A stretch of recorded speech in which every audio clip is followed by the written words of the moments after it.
Vous l'avez rencontré en ouverture d'événements et j'ai nommé Pierre Graff, PDG du regroupement des jeunes chambres de commerce du Québec. Il sera en compagnie aujourd'hui de Mia Homsi, qui est PDG de l'Institut du Québec. Alors, tout le monde, vous allez discuter de la situation économique au Québec par rapport au transfert d'entreprises. Et sur ce, Pierre, je te laisse la parole. Merci Camille, rebonjour à toutes et à tous. Bonjour Mia, puisque tu vas nous rejoindre. Comment vas-tu? Bonjour, ça va bien? Ben oui, écoute, merveilleux. Je suis ravi de faire ce panel avec toi parce que il se trouve qu'on a entendu parler beaucoup de démographie ce matin, de pénurie, du nombre de cédants, etc. Mais quelle est la réalité chiffrée? C'est justement ce qu'on va regarder dans les prochaines minutes. Parce qu'il y a énormément de facteurs, en fait, qui sont à prendre en compte. Et c'est justement ce qu'on va vous partager, puisque le repreneuriat en 2022 nécessite une petite mise au clair avec tout ce qui se dit à son sujet.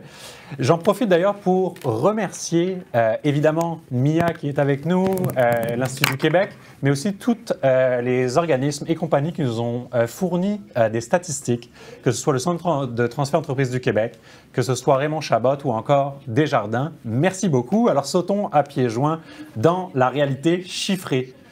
Je vous parlais d'enjeux et en fait, il y en a trois principaux. Moi, je parle vraiment d'un cocktail d'enjeux, quasiment un cocktail explosif, puisque vous allez voir que c'est malheureusement une menace pour l'économie du Québec. Les trois facteurs sur lesquels je vais porter votre attention sont à la fois l'explosion du nombre d'entreprises à transférer. Vous allez voir que c'est un cocktail qui est à la fois structurel et conjoncturel. On a aussi l'enjeu du nombre d'échecs de transfert d'entreprises, parce que malheureusement, ils ne sont pas tous couronnés de succès lorsqu'un repreneur est identifié puis s'engage dans le processus. Et enfin, le fait qu'il existe une différence entre l'offre et la demande pour l'achat d'entreprise. J'ai nommé donc le manque de relève. Alors, pour le premier point, puis Mia évidemment parlera beaucoup plus des enjeux structurels, je voulais porter votre attention sur un facteur conjoncturel qui est évidemment le fait pandémique. Ça a accéléré en fait le nombre d'entreprises qui seront à transférer. On avait en 2021 estimé, selon le CETEC, que 15 000 entreprises seraient à reprendre. On aura la confirmation très prochainement puisqu'on est au début de l'année 2022. Mais c'est malheureusement quelque chose qui va s'accélérer. Aujourd'hui, il faut savoir que les entrepreneurs ont beaucoup souffert. La pandémie est extrêmement dure sur leur santé mentale. Éric Dufour en a parlé plus tôt aujourd'hui. Nous avions également mené une étude au regroupement avec Étienne Saint-Jean et l'UQTR sur la pandémie et l'impact, le fardeau psychologique sur les entrepreneurs. Vous savez, le fardeau qui est lié à la fois à la pression stratégique, la pression fiscale, la pression stratégique. Et on avait trouvé dans le pire sondage, puisqu'on a fait 4 sondages sur un an, que près de 60% des entrepreneurs qualifiaient leur santé mentale comme étant mauvaise. Et ça, ce phénomène, c'était présent dans tous les groupes d'âge, malheureusement. Et c'est ce qui fait qu'il y avait déjà, vous le saviez, beaucoup d'entreprises à céder. Et ça a accéléré la décision de certains propriétaires vieillissants d'entreprises, donc de vendre ou de céder. Et ce qui va vraiment poser un problème, c'est que malheureusement, la relève n'est pas là. Si vous regardez les chiffres, puis ça c'est assez problématique, on parle souvent de la volonté des jeunes de se partir en affaires. L'indice entrepreneurial l'année passée disait que 34% des jeunes voulaient se lancer en affaires.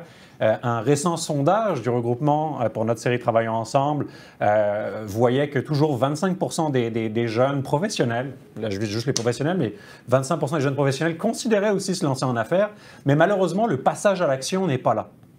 Et ça fait qu'il y a un énorme décalage évidemment entre le nombre d'entreprises à reprendre et le nombre de repreneurs disponibles. Et ça, vous allez voir, parce qu'on en parlera tantôt, c'est une énorme menace pour l'économie du Québec.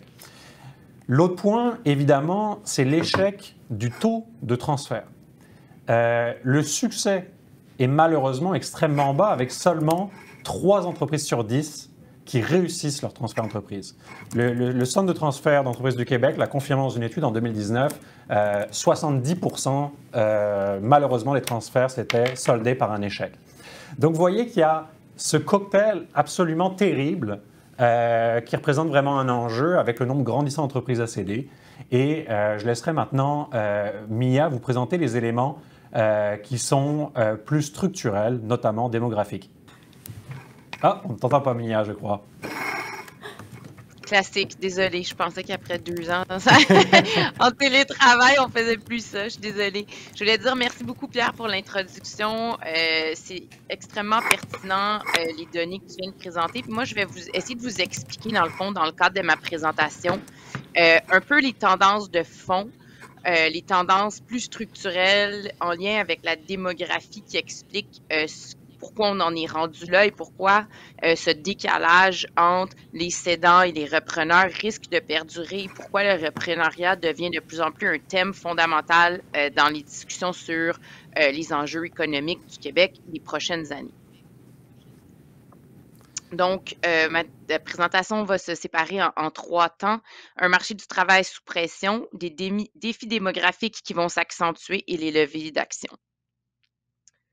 Donc, on vient de publier à l'Institut du Québec, ça fait 1 semaine ou 2, notre bilan de l'emploi de l'année 2021. Donc, ce qu'on regarde, c'est où est-ce qu'on est maintenant? Comment se situe, comment se porte le marché du travail québécois après 2 ans de pandémie? Mais en fait, il se porte très bien. Quand on regarde les principaux indicateurs qui nous donnent le pouls du marché du travail, si on regarde le taux de chômage, le taux d'activité, le taux d'emploi, en fait, ce qu'on voit, c'est que si on regarde les 15 à 64 ans, on compare décembre 2019, donc avant la pandémie, à décembre 2021, avant l'arrivée du variant Omicron, le taux de chômage était plus faible qu'avant la pandémie, donc 4,9 au lieu de 5,4. Le taux d'activité, ça veut dire soit les personnes en emploi, soit à la recherche d'un emploi, était supérieur avant la pandémie et le taux d'emploi était plus élevé. Donc, de manière générale, c'est assez spectaculaire quand, après 2 ans de pandémie, le marché du travail soit déjà dans une situation plus favorable qu'avant la pandémie. Mais qu'est-ce qui se passe derrière ces données macro, ces données agrégées qui montrent qu'on s'en est bien sorti? Il y a plusieurs choses qui ont changé. Le marché du travail s'est transformé. D'abord, si on décortique par groupe d'âge, on voit que c'est essentiellement les personnes de 25 à 54 ans et de 15 à 24 ans qui sont revenues en force sur le marché du travail. Et c'est vraiment le groupe des 55 ans et plus qui n'est pas tout à fait revenu, soit parce qu'ils sont plus nombreux à vouloir quitter le marché du travail, ils prennent leur retraite, ils ne sont pas sûrs, il y a des inquiétudes encore pour la santé, ils attendent que ça se stabilise. Il faudra suivre ça dans les prochains mois, les prochaines années, voir si c'est des départs définitifs ou temporaires du marché du travail. Ensuite, autre changement majeur, en fait, c'est que les travailleurs ont changé d'industrie et de profession en grand nombre. Donc, ici, ce qu'on voit, bon, je suis bien consciente que c'est illisible, mais c'est juste pour vous montrer les barres noires que vous voulez. Dans le fond, c'est les secteurs où est-ce que l'emploi est beaucoup moindre qu'avant la pandémie. Donc, surtout ce qui est commerce de gros et de détail, santé, assistance sociale, hébergement, restauration, culture. Donc, c'est des secteurs où qui ont perdu des travailleurs et même s'ils en cherchent, ne sont pas capables de les retrouver. Les travailleurs sont allés dans d'autres secteurs comme les services professionnels, donc tout ce qui est services aux entreprises, là, comptabilité, finance, économiste, marketing, développeur web, etc., services professionnels, enseignement, finance et assurance, construction. C'est tous des secteurs qui ont vu des gains de travailleurs. Si on regarde au niveau des professions, il y a plus de 100 000 personnes qui ont quitté la vente et les services et qui sont allées soit se reformer, soit qui étaient surqualifiées puis qui ont décidé d'aller voir s'il y avait des opportunités dans d'autres secteurs. Donc, les gens sont mobiles, les gens sont résilients. On a un marché du travail qui bout en ce moment. Il y a plein d'opportunités. Les gens les saisissent, se déplacent. Donc, tout ça est positif, mais il y a des secteurs qui en souffrent. et qui risquent d'en souffrir encore longtemps, comme hébergement, restauration, commerce de détail. C'est des secteurs qui, malheureusement, ne vont peut-être pas retrouver les travailleurs qu'ils avaient avant et vont devoir carrément se réinventer, revoir les modèles d'affaires, repenser l'organisation du travail parce qu'on va en avoir pour encore longtemps avec une situation de marché du travail serrée. J'y reviendrai. Alors ici, ce que ça vous montre aussi, bien que vous puissiez pas lire, ce qui est important, c'est que vous voyez les différences entre le niveau de reprise de l'emploi par secteur. Finance, assurance, services immobiliers, c'est les secteurs, par exemple, qui ont les plus gros gains. Enseignement aussi. Et à l'autre bout du spectre, ben, on a hébergement, restauration, information, culture, loisirs et sport qui ne retrouvent simplement pas le niveau d'emploi d'avant la pandémie. Et c'est pas parce qu'ils veulent pas de travailleurs, c'est pas parce qu'ils essayent pas d'embaucher, c'est parce que les travailleurs ont simplement décidé de se replacer dans d'autres secteurs. Alors, l'autre donnée très importante, c'est que on aurait pu penser que pendant une pandémie, les besoins de main-d'œuvre allaient être moins importants. Mais au contraire, les taux de postes vacants, donc les postes à combler, ont explosé. On voit donc la progression. Il y a des données encore plus récentes qui sont sorties ce matin. Sur les postes vacants, on est rendu à au-delà de 6 des postes dans l'économie qu'on n'est pas capable de combler. C'est énorme quand on regarde, c'était 1,8 en 2015 quand les données ont commencé à être compilées. Si on se compare aux autres provinces canadiennes, on est les deuxièmes après la Colombie-Britannique, là où il y a le plus de pression sur le marché du travail. Donc, c'est des bons impressionnants, surtout des secteurs comme la santé et les services sociaux qui sont tout simplement pas capables d'embaucher. Là, il y a plus de 30 000 postes vacants dans ce secteur-là. Et ça, c'est pour vous montrer que quand on regarde le nombre de chômeurs disponibles, parce qu'une des réactions, c'est de dire, ben, tant mieux, ça va faire baisser le nombre de chômeurs. Effectivement, c'est vrai, mais il y a 200 000, 210 000 à peu près chômeurs au Québec en ce moment, ce qui est exactement le même nombre qu'en 2019, alors que le marché du travail était très serré. Notre taux de chômage est en dessous de 5 4,7 et donc, quand on regarde le nombre de chômeurs disponibles en fonction des différents secteurs, on voit qu'il y a plusieurs secteurs où on est en bas de un chômeur, là, où c'est moins d'un chômeur par poste vacant. Donc, c'est pas qu'on a une tonne de main-d'œuvre disponible. C'est vraiment qu'il manque de monde. Et pourquoi on est rendu là? En fait, c'est la démographie. Ça, c'est un graphique qui est extrêmement important parce qu'il explique d'où on vient, où est-ce qu'on est et où est-ce qu'on s'en va. Donc, on part de 1971, on se rend jusqu'en 2040. C'est la démographie. OK? La ligne mauve, c'est les personnes de 55 à 64 ans. Et la ligne jaune, c'est les personnes de 20 à 29 ans. Donc, ici, ce qu'on regarde, c'est la transition démographique. C'est le taux de remplacement. Donc, la ligne mauve, c'est les personnes, la cohorte, c'est les baby boomers là, qui quittent le marché du travail. Et vous voyez, c'est une explosion. En 2021, c'est le sommet. On est au pire moment en termes de départ à la retraite, selon les prévisions de l'Institut de la statistique du Québec. Et la ligne jaune, bien, c'est les personnes de 20 à 29 ans qui rentrent sur le marché du travail pour, dans le fond, les remplacer. Et ce qu'on voit en ce moment, c'est que l'écart entre ces deux lignes-là, donc entre ces deux groupes-là, est à son paroxysme et ça va durer comme ça va rétrécir graduellement. Mais l'écart demeure important jusqu'en 2030. C'est pour ça qu'on dit tout le temps qu'on a encore une décennie de marché du travail serré devant nous. Et ça, ce que ça veut dire, c'est que pour 100 personnes qui partent, il y en a environ 80 qui pourraient les remplacer. Pour 100 personnes de 55 à 64 ans, donc à l'âge du départ, il y en a 80 à l'âge de l'entrée sur le marché du travail. Et donc, concrètement, entre aujourd'hui à peu près et 2030, ben, c'est 100 000 personnes de moins de 20 à 64 ans au Québec. Donc, ça vous donne une idée du défi qu'on va avoir parce qu'on parle tout le temps de création d'emplois, mais en fait, il y a une baisse des gens, du nombre de personnes qui est disponible pour occuper ces postes. Ici, c'est pour vous montrer un peu l'évolution du bassin de potentiels travailleurs à travers les époques. Donc, le Québec n'a pas toujours été dans la situation qu'on vit en ce moment. Au contraire, avant le bassin, le groupe des 20 à 64 ans, donc les petites barres jaunes, ben, était plus important que celui des 65 ans et plus. Et si vous regardez à partir de 2010-2019, donc dans le milieu du graphique, ben là, on voit que la tendance s'inverse et de façon rapide et drastique. Et là, où est-ce qu'on s'en va? 2020-2029, ben, vous voyez qu'il y a une baisse des 20 à 64 ans, des 95 000, pour une augmentation, une explosion des personnes de 65 ans et plus qui va atteindre le demi-million. Mais qu'est-ce que ça veut dire? Ça veut dire moins de personnes pour travailler, moins de personnes pour payer des taxes et des impôts et plus de personnes qui vont avoir besoin de soins, qui vont mobiliser le système de santé et donc une grande pression fiscale pour la prochaine décennie.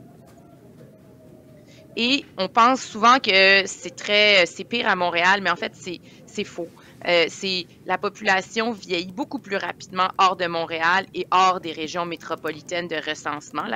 Le vieillissement de la population se fait beaucoup plus sentir dans ces régions-là parce que les jeunes, souvent, se sont dirigés vers les grands centres urbains et parce que l'immigration rajeunit beaucoup la population et 80% de l'immigration est concentrée à Montréal.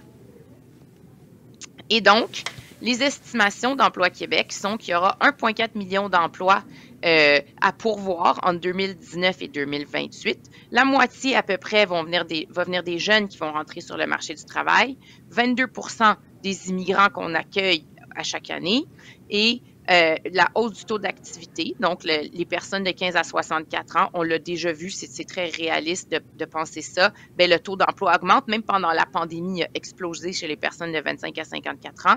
Et les personnes de 65 ans et plus, bien, c'est un bassin de travailleurs qu'au Québec, on n'a pas tendance à regarder. Même les 60 ans et plus, on a le taux d'activité de ce groupe d'âge parmi les plus faibles au Canada. On est 10 points de moins que l'Ontario. C'est énorme considérant le nombre de personnes qu'il y a dans ce bassin de population.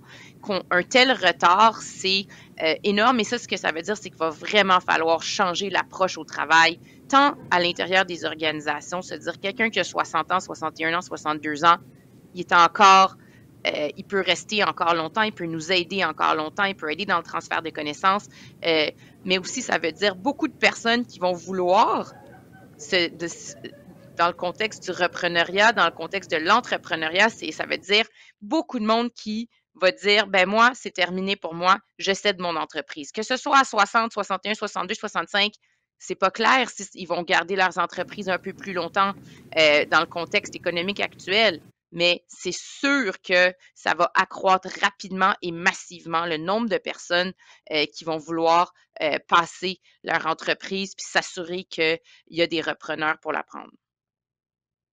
Et donc, les leviers d'action. Ben en fait, la base, c'est qu'il faut qu'on change notre paradigme, nos approches, nos politiques économiques, notre vision économique, notre approche économique au Québec a été bâtie, développée, notre relation au travail, les conventions collectives, tout ça s'est réfléchi à une époque où le taux de chômage était à 12 10 Là, on n'est plus là-dedans. C'était avant l'obsession. Les politiques de développement économique étaient toutes axées sur la création d'emplois. Comment on va créer des emplois? Comment on va créer des emplois en région? Comment on va revitaliser les régions dévitalisées? Maintenant, il faut le penser autrement. Maintenant, on manque de monde. Comment on attire les gens? Comment on garde les gens? Comment on prend soin des gens? Et donc, c'est une approche complètement différente. Il faut penser à autre chose. Il faut penser à stimuler l'innovation, l'exportation, la productivité. Ça devient ça les nouveaux leviers de création de richesse. L'entrepreneuriat, le repreneuriat, c'est autour de ça qu'il faut bâtir nos politiques économiques et nos outils fiscaux. Il faut placer la formation au cœur des réflexions puis de l'action des différents acteurs socio-économiques parce que c'est de plus en plus ce qui explique le succès des entreprises, la capacité d'innover, la capacité de s'intégrer dans des chaînes de valeur mondiales. C'est la formation, c'est le talent. C'est ce qu'il faut mettre au centre de toutes nos réflexions. Et c'est le meilleur vecteur de croissance. Et il faut briser les silos parce qu'on pense encore que les enjeux de main-d'œuvre, ben ça relève des ministères comme Emploi, etc., que c'est les ressources humaines qui vont s'occuper de ça dans les organisations. Et développement économique, ben, c'est un autre ministère qui fait les stratégies de développement économique du Québec. C'est d'autres personnes dans l'organisation qui pensent à la croissance, au projet de développement. Mais c'est que, vu le contexte du marché du travail extrêmement serré, ben, les deux vont ensemble maintenant. On ne peut plus penser à la croissance sans penser à la main-d'œuvre. Et donc, il y a plusieurs pistes d'action. Augmenter la participation au marché du travail. Sur l'immigration, la participation au marché du travail, pour faire le lien avec le panel juste avant notre présentation, il y avait tout l'enjeu de la diversité, des personnes avec des handicaps, des personnes autochtones, des personnes de 60 ans et plus, des personnes en invalidité. Il faut essayer d'ouvrir un peu nos horizons puis de dire comment on peut intégrer puis attirer sur le marché du travail des groupes généralement qui sont moins présents. Pour l'immigration, c'est la même chose, c'est cette reconnaissance de compétences, de qualifications qu'on connaît moins, avec lesquelles on est moins familier, régionalisation de l'immigration, puis à court terme, les enjeux administratifs, les délais sont absolument inacceptables, puis ça, c'est sûr qu'il va falloir que le gouvernement trouve une solution à ça pour ne pas faire fuir les meilleurs talents. Soutenir la gestion des ressources humaines dans les PME, ça ressort. Les grandes entreprises s'en sortent beaucoup mieux. Les petites entreprises n'ont souvent pas la capacité de planifier cette gestion prévisionnelle des ressources humaines et non plus de développer des politiques sur la diversité, etc. Donc, il y a besoin d'encadrement et d'aide là-dessus. Puis, il faut aider les travailleurs à s'adapter à l'ampleur des changements qu'on va vivre au niveau de la transition, du virage numérique, là, ce virage qui s'est accéléré pendant la pandémie et toute la transition environnementale, écologique qu'on vit puis qui va avoir des répercussions de plus en plus importantes sur les entreprises et les entrepreneurs, sur leur façon de faire et se demander comment elles vont faire le passage vers cette carboneutralité. Parfait. Alors, ici, c'était des défis plus ciblés par rapport à l'immigration parce que c'est vraiment un des éléments qui ressort le plus souvent quand on pense au contexte démographique du Québec. C'est les immigrants, tant permanents que temporaires. Le gouvernement actuel est en train d'effectuer ou a commencé à effectuer une espèce de changement un peu de l'approche où est-ce qu'ils ont baissé les seuils pour les immigrants permanents, ils les ont réaugmentés maintenant à 50, mais c'était à 40 000. Plus, il y a eu des retards pendant la pandémie, donc il y a eu moins d'immigrants permanents acceptés au Québec au cours des dernières années que les tendances des années précédentes. Mais ce qu'on a vu, c'est que vu l'ampleur des besoins, puis vu nos succès passés en termes d'attraction d'étudiants internationaux, en fait, on n'a jamais eu autant d'immigrants au Québec qu'en 2019 avant la pandémie parce qu'il y avait plus de 40 000 étudiants internationaux, il y avait des travailleurs temporaires avec des programmes de mobilité de la main-d'œuvre, etc. Donc, ça montre que le Québec a besoin des immigrants, que même toutes les données sur le marché du travail montrent qu'il y a des améliorations majeures sur le taux d'emploi, la baisse du taux de chômage. Et donc, c'est très positif pour l'avenir, mais il faut en faire plus. Il faut continuer les efforts d'intégration des immigrants. Et au-delà de ça, pour revenir un peu à la présentation d'aujourd'hui, il va falloir qu'on pense différemment. Le repreneuriat va devoir s'inscrire dans les façons de penser au futur économique du Québec aussi, parce qu'il va tellement y avoir, ça va tellement continuer de s'accentuer, ces départs-là, et donc, il va y avoir de plus en plus de cédants et ça va prendre des repreneurs. Donc, quand on pense aux défis économiques du Québec, c'en est clairement un. Il va falloir penser à des nouveaux outils aussi économiques pour encourager le repreneuriat. Et tout ce qui s'en vient, moi, je fais souvent une présentation sur les grandes transitions parce que je pense que pour résumer un peu ce qu'on vit, puis ce qu'on va vivre au cours des prochaines années, au-delà à plus court terme, là, tous les enjeux d'inflation et tout ça, on vit quand même 3 grandes transitions. La transition démographique qui va durer encore une décennie, la transition numérique, donc qui s'est particulièrement accélérée puis qui va devenir de plus en plus importante pour la croissance économique du Québec parce que sans hausse du bassin de travailleurs, notre croissance économique va venir presque entièrement de la croissance de la productivité, donc l'investissement privé, l'investissement des entreprises, notre capacité d'exporter, de s'internationaliser, etc. Et le virage écologique, la transition atteindre les cibles auxquelles on s'est engagé en termes de réduction des émissions de gaz à effet de serre à l'horizon 2030, puis la carboneutralité en 2050, ça veut dire complètement repenser comment on produit et on consomme l'énergie, et ça veut dire une transformation du portrait économique du Québec actuel, pas juste du Québec, mais quand on pense au Québec, c'est beaucoup, beaucoup d'électricité propre qui va devoir remplacer les énergies polluantes. Et donc, c'est majeur les transformations qu'on va vivre. Et là, c'est au-delà du repreneuriat et tout ça, mais je pense que ça me fait vraiment plaisir de vous parler de tout ça aujourd'hui parce que ça prend des gens qui sont conscients de ça, qui veulent faire leur part, qui veulent changer les choses, qui veulent contribuer à la prospérité du Québec dans ce contexte-là, en connaissant bien ces enjeux-là. Et donc, vous faites partie de la solution pour surmonter tous ces défis. Oui, exactement, Mia. Puis je voulais vraiment mettre l'emphase Voilà. sur ce qu'on vient de dire parce que juste dans les prochains mois, j'ai mis un chiffre qui est là vraiment important. 2200 compagnies pourraient fermer en raison du manque de relève. Et ça, attachez vos trucs, c'est 20,1 milliards de dollars de pertes potentielles pour notre économie. Donc, sachant que le produit intérieur brut du Québec est de 380 milliards de dollars, vous comprenez la menace que ça représente, puisque c'est 5% du PIB, 20 milliards. Donc, imaginez si notre croissance attendue se transformait en récession de 5%, ce serait vraiment dramatique. Ce serait vraiment une catastrophe, car on perdrait 84 000 emplois. C'est 1% de la population québécoise, 1%, en fait 2% de la population active qui n'aurait pas de job. Et vraiment, penser aux recettes fiscales qu'on perdrait, penser à la consommation qui baisserait. Avec tous ces effets-là, malheureusement, ça pourrait vraiment être une catastrophe pour la province qui serait obligée de couper quelque part. On pourrait certainement on serait obligé de se réendetter pour être capable de soutenir ce qu'on a en ce moment. Donc, vous voyez vraiment l'enjeu. Comme je l'ai dit, par contre, qu'il y a des enjeux, il y a aussi des opportunités. 37 000 entreprises qui sont à reprendre dans les prochaines années, sachant qu'on disait qu'il y avait peut-être 30% de taux de succès. C'est-à-dire qu'il y a 27 000 entreprises qui attendent un appel. D'accord? Il y a des cédants là, qui rêveraient d'avoir quelqu'un pour reprendre leur entreprise. Et pensez vraiment aux effets multiplicateurs juste liés à l'investissement en innovation dans ces entreprises-là si vous les reprenez. Si vous prenez un exemple, par exemple, Chocolat Favori, ils visaient en 2020, alors qu'ils avaient repris la compagnie quelques années avant, qui, imaginons, avait un chiffre d'affaires d'1 million, ils visaient 100 millions de dollars. Donc, vous voyez que vous êtes capable de reprendre quelque chose puis de l'amener complètement ailleurs. Et ça, c'est vraiment extraordinaire si vous êtes capable de voir à long terme ce que ça va être capable de faire et de produire pour l'économie du Québec. Donc, vraiment, en conclusion, je vous dirais que reprendre, c'est entreprendre. C'est ce que je veux que vous gardiez en tête, vraiment. C'est extrêmement important. Et Mia a parlé tantôt de transformation de l'emploi.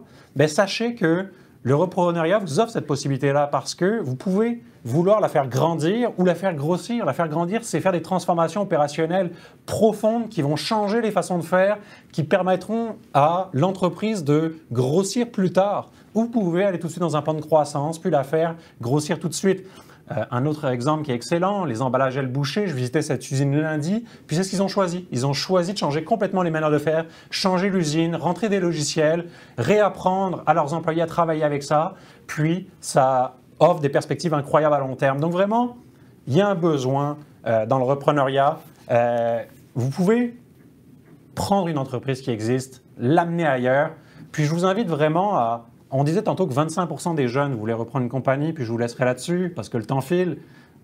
25% des jeunes professionnels veulent prendre une entreprise, en partir une. Pourquoi vous ne demanderiez pas à votre boss, vous pouvez l'appeler autrement que boss, mais j'aimerais reprendre ton entreprise. Est-ce que c'est possible d'en discuter? Juste ça, peut-être que ça ferait une différence. Osez, puis vous contribuerez certainement à faire en sorte que la relance se poursuivra grâce au repreneuriat. Merci à toutes et à tous. Merci Mia. Merci. Merci à vous deux. Oui, un feu roulant de statistiques extrêmement frappantes, là, vraiment. Alors, un grand merci, Mme Homsi et M. Graff. C'est un grand plaisir de collaborer avec vous, certainement. Merci Camille. Alors, nous prenons une courte pause. Merci.